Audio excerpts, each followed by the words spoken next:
walaupun tidak secara langsung dengan menerbitkan legalisasinya, tidak perlu ngasih uang.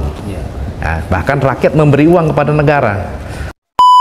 Coba dulu lah, saya yakin kalau misalnya satu kabupaten misalnya 50 IPR misalnya kan dengan berbagai komoditas selain batu bara, ya saya pikir layak kita coba.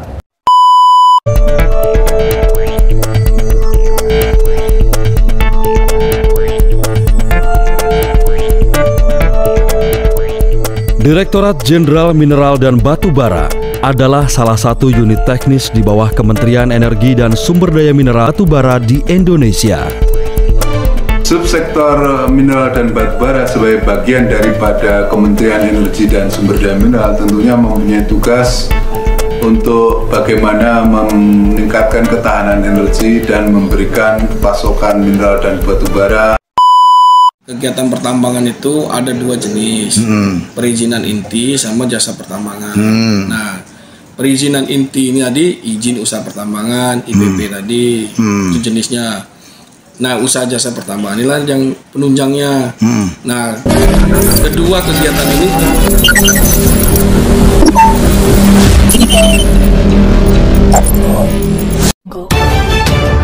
dari Studio 1 Metro Update TV Jakarta, inilah Breaking News.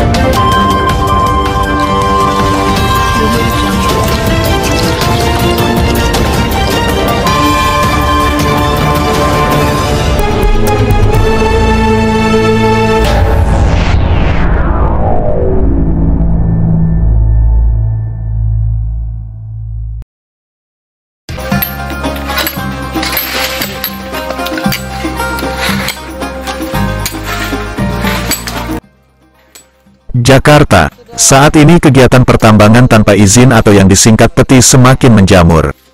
Bahkan menurut data Dirjen Minerba saat ini peti sudah tersebar di 2.741 titik lokasi. Untuk mengatasi kegiatan pertambangan tanpa izin ini, Dirjen Minerba tetapkan 9 lokasi percontohan pertambangan rakyat. Direktur Teknik dan Lingkungan Minerba, Lana Saria memaparkan, salah satu upaya yang dilakukan dalam menangani kegiatan peti, Dirjen Minerba melakukan satu kegiatan yaitu menetapkan lokasi percontohan yaitu mentransformasikan kegiatan peti menjadi pertambangan rakyat yang ditetapkan di 9 lokasi. 7 lokasi proyek percontohan merupakan tambang emas, yakni di Kuantan Sengingi, Provinsi Riau, Kulon Progo, Lombok Barat, Sumbawa, Gorontalo Utara, Minahasa Utara, Halmahera Selatan.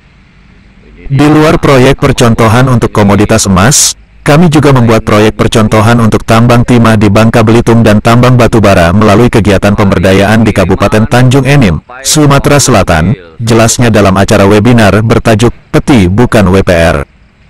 Sebagai informasi, kegiatan pemberdayaan yang dimaksud adalah upaya yang dilakukan untuk mentransformasikan kegiatan pertambangan tanpa izin oleh masyarakat menjadi kegiatan non-pertambangan dengan tetap memenuhi kebutuhan ekonomi masyarakat.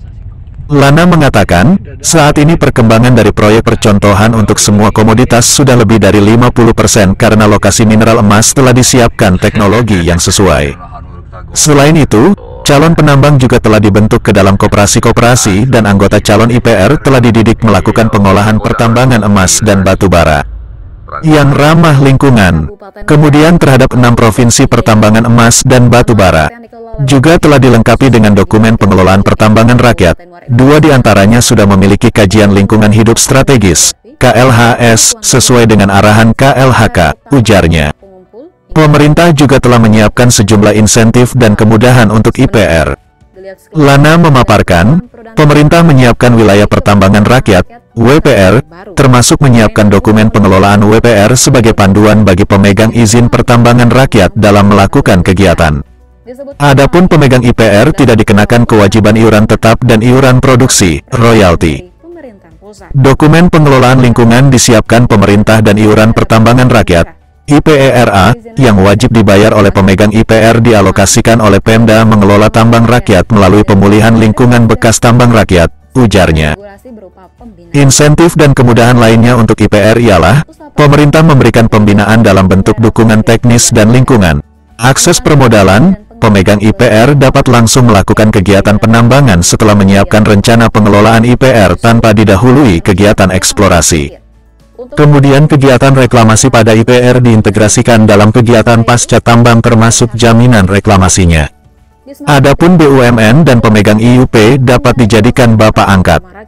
Sementara menurut pemimpin redaksi Metro Update TV Alfa Tommy, hendaknya pemerintah Provinsi Bengkulu dalam hal ini perlu juga memperhatikan masyarakat kecil dalam melakukan usahanya sebagai penambang batu bara rakyat.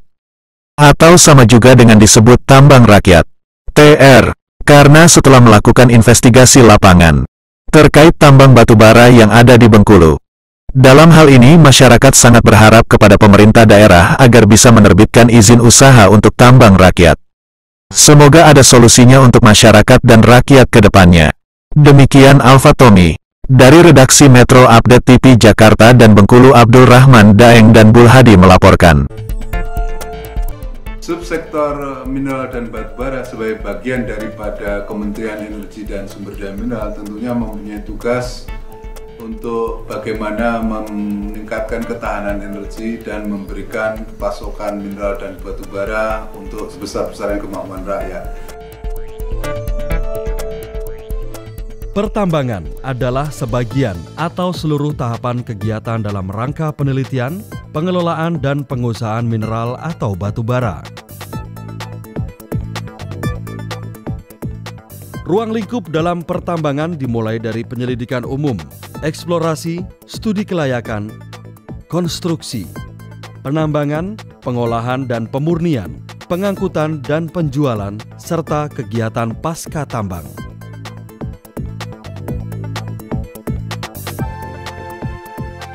Subsektor ini harus juga memperhatikan aspek daya dukung lingkungan sehingga lingkungan yang selama ini menjadi sasaran kerusakan minerba akan terjaga lebih baik.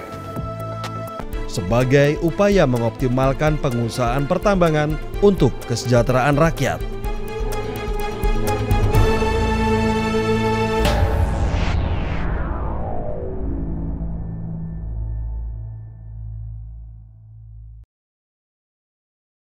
Ciptakan, walaupun tidak secara langsung, dengan menerbitkan legalisasinya, tidak perlu ngasih uang.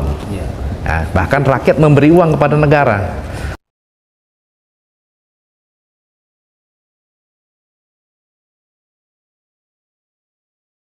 Dari kunjungan lapangan tambang rakyat yang kita, hanya sekarang rakyat ini butuh legalisasi. Nggak usah diberi duit kami katanya. Artinya kami ciptakan lapangan kerja, nanti negara mengawasi, membina. Ya, artinya ini sesuatu hal yang, ya istilah dalam kondisi sekarang mungkin kalau ini terjadi di Amerika mungkin akan dilakukan Amerika. Oke, saya kasih izinnya. Tapi mungkin ada waktu. Oke, kasih waktu setahun, 2 tahun, nanti kita evaluasi.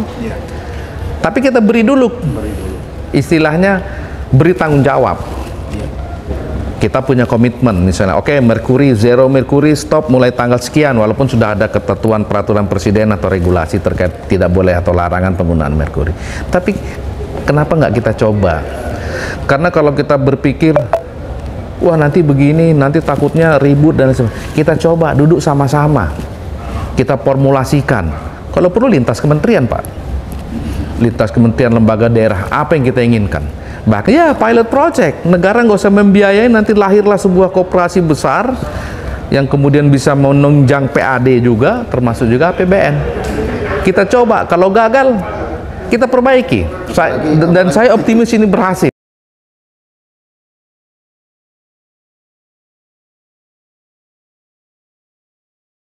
Ya, kita atur dan mereka akan ikutin. Bahkan mereka bilang iuran tambang rakyat, mereka siap. Bahkan tadi di kementerian lain saya ikut hadir, bahkan kalau perlu bikin koperasi simpan minjam tambang rakyat, Kospin Tara. Artinya, kalau memang bisa, why not? Kita coba dulu. Bukan berarti kita coba-coba, kan mereka sudah kegiatannya jalan. Tinggal kalau salah perbaiki, yang sudah bagus kita tingkatkan gitu loh. Ya seperti anak kita lah, anak kandung, tidak kita bedakan anak kandung dan anak tiri. Dalam hal ini kan yang besar-besar kayaknya mungkin lebih diprioritaskan, tapi kan rakyat nggak merasakan apa-apa secara langsung, baik itu sebagai tenaga kerja atau apapun lah. Tapi ya kita coba dulu lah. Saya yakin kalau misalnya satu kabupaten misalnya 50 IPR misalnya kan dengan berbagai komoditas selain batu bara, ya saya pikir layak kita coba. Tidak hanya ke depan, aktivitas pertambangan rakyat semakin ditata. Harus diakui, meski sudah ada sejak lama, bahkan sebelum Indonesia merdeka, keberpihakan pada kegiatan usaha pertambangan rakyat ini masih minim. Bahkan, masih cenderung dianggap sebagai kegiatan ilegal dan menjadi target operasi penertiban. Padahal, data APRI menyebutkan saat ini ada sekitar 3,6 juta orang yang terlibat dalam kegiatan pertambangan rakyat. Selama ini kan masyarakat atau rakyat itu termarginalkan, ilegal dan seterusnya. Mari kita coba harmonisasikan, dilegalisasikan sesuai dengan mekanisme yang kita sepakati bersama. Tentu ini tidak bisa berjalan sendiri hanya Minerba atau Kementerian SDM, tentu lintas kementerian, bahkan lintas kementerian, lembaga, daerah, dan seterusnya. Dalam hal ini ada Kemenko Marves, Menko Polhukam, bahkan Bareskrim. Kita sepakat bahwa penegakan hukum di tambang rakyat itu yang terakhir. Artinya apa? Proses pembinaan dulu. Namun kan masyarakat ini tidak bisa menunggu hari esok. Saya berpendapat agar tercipta lapangan kerja, masyarakat bisa mendapatkan penghasilan, pemerintah nggak usah ngeluarin duit, atau istilahnya BLT, bantuan langsung tunai dan seterusnya. Tahun 2020 kan tentu merupakan perubahan dari Undang-Undang 4 tahun 2009 terkait pertambangan mineral dan batu bara. Di situ diakomodir bahkan lebih luas dari Undang-Undang 4, seperti luasan WPR maksimum 100 hektar, kedalaman maksimum 100 meter dan seterusnya. Serta penerbitan IPR-nya untuk perorangan 5 hektar, untuk koperasi 10 hektar. Artinya perubahan yang signifikan untuk memberi ruang kepada rakyat. Khususnya rakyat di sini adalah rakyat setempat, di mana potensi itu berada. Artinya supaya terjadi harmonisasi masyarakat setempat dalam melakukan kegiatan penambangan di wilayahnya masing-masing. Karena prinsipnya mungkin seperti orang Batak, saya lupa martabe itu singkatan apa, artinya membangun kampungnya sendiri. Tidak mungkin kita mau merusak. Tapi disepakati juga kita zero merkuri, walaupun dalam kenyataannya mungkin masih ada 1, 2 dan seterusnya. Tapi ini adalah satu komitmen. Bahkan tadi disampaikan jika IPR terbit merkuri 0 atau 0, tapi harus ada transisi waktu. Ya saya pikir tidak mungkin semua ujuk-ujuk langsung gitu ya, walaupun butuh proses, tapi juga ada butuh komitmen. Di dalam Undang-Undang 3 kan juga pemerintah dalam ini mengakomodir, memfasilitasi terkait dengan mungkin permodalan dan seterusnya, teknologi, pengetahuan dan bimbingan teknis dan seterusnya. Bahkan inisiasi untuk pengajuan WPR sendiri oleh pemerintah daerah dalam ini membuat juga AMDAL atau UKL UPL-nya, sehingga ini akan lebih kita beri kesempatan lah. Dan saya menganggap inilah waktu yang paling tepat. Karena apa? Bisa menggerakkan ekonomi rakyat. Kita dulu bicara koperasi-koperasi, mungkin saatnya inilah. Koperasi yang dicita-citakan oleh Bung Hatta. Kalau tidak kita coba, kita nggak pernah tahu, Pak. Tapi kalau kita mencoba, ternyata nanti ada proses kegagalan dan seterusnya. Ini proses belajar. Nanti kalau kita sukses, kita senang. Kita kepengen sesuai dengan amanah Undang-Undang pasal 33 itu, kesejahteraan rakyat, kemakmuran rakyat, mudah-mudahan ini bisa tercipta. Bisa menjadi salah satu wujud nyata, karena kan harus terimplementasi. Undang-undang kalau mempersulit rakyat ya ngapain? Akselerasinya harus cepat ya. Karena kalau bisa sekarang kenapa nunggu besok? Toh ada atau tidak ada kebijakan regulasi atau apapun, rakyat tetap nambang. Tapi kalau kita atur, bahkan negara bisa mendapatkan benefit di situ, rakyat dapat lapangan kerja, sehingga pemerintah bisa ngomong, ini loh lapangan kerja yang saya ciptakan, walaupun tidak secara langsung, dengan menerbitkan legalisasi, tidak perlu ngasih uang. Tambang rakyat itu bahkan ada rakyat memberi uang kepada negara. Konteks dua lingkup besar. Satu, memang secara faktual di lapangan, masyarakat menambang pada wilayah yang non-IUP, non-KK, dan PKP 2B di Greenfield. Mereka beraktivitas, tapi mereka nggak punya izin. Ketika ditanya, kenapa kamu nggak punya izin? Saya nggak tahu, Pak, cara ngurusnya. Gitu. Kenapa kamu menambang? Dari dulu juga zaman nenek moyang, kakek, nenek, ibu, bapak saya udah menambang di sini. Gitu. Ada yang kasus kedua yang kemudian ketika tuntutan ekonomi semakin berkembang, ketika pengetahuan terhadap cara menambang itu udah mereka kuasai, mereka mulai merambah pada daerah-daerah yang Mungkin mereka tahu atau mungkin mereka tidak tahu bahwa di sana sudah ada IUP-nya. Gitu. Itu ada dua konteks. Bahkan yang ketiga, mungkin gara-gara mereka udah punya informasi dan ada tuntutan dengan berbagai macam motif, mereka juga merambah kepada daerah-daerah yang dilarang oleh negara ini untuk dilakukan aktivitas penambangan. Nah, inilah dalam ketiga hal ini, ketiga ruang lingkup kondisi ini yang harus kita selesaikan sama-sama. Dengan aturan yang bisa kita kembangkan dengan Undang-Undang 3 2020 itu, kita bisa mengarahkan yang puluhan, ratusan, jutaan orang sebagai penambang rakyat ke arah yang tepat sebagai investasi para penambang untuk mereka juga gitu.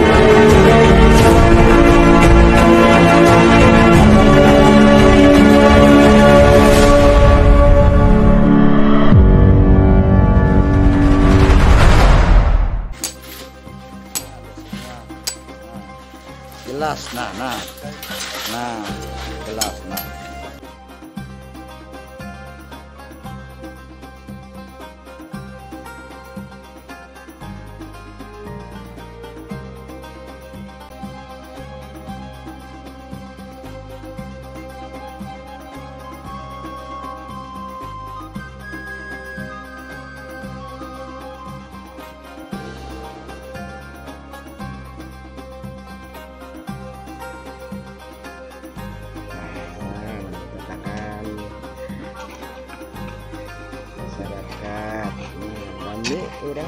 Tambang rakyat yang dikelola oleh warga masyarakat khususnya bagi warga Tanjung Enim, Kabupaten Muara Enim, Sumatera Selatan.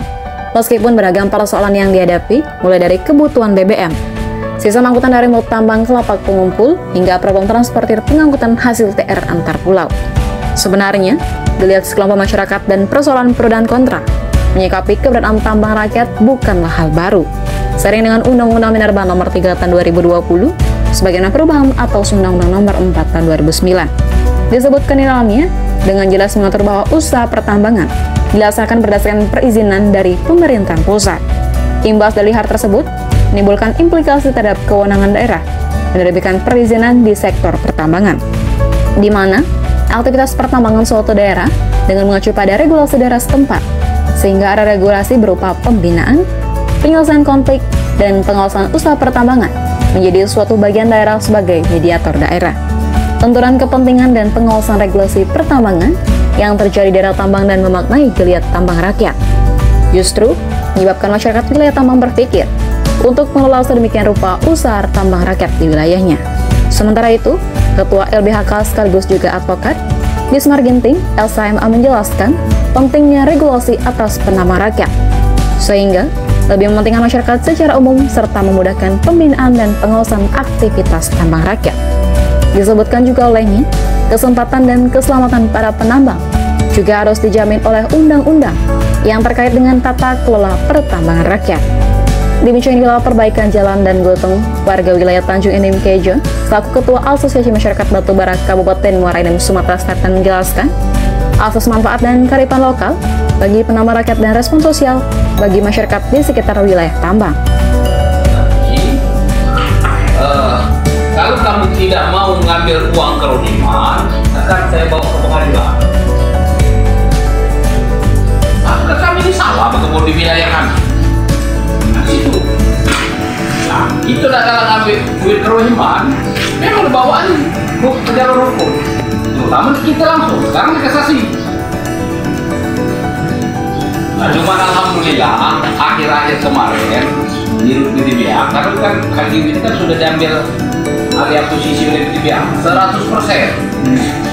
Nah, kami diundang ke kantor BTBA, masuk betul, menyampaikan selesaikan secara sesuai.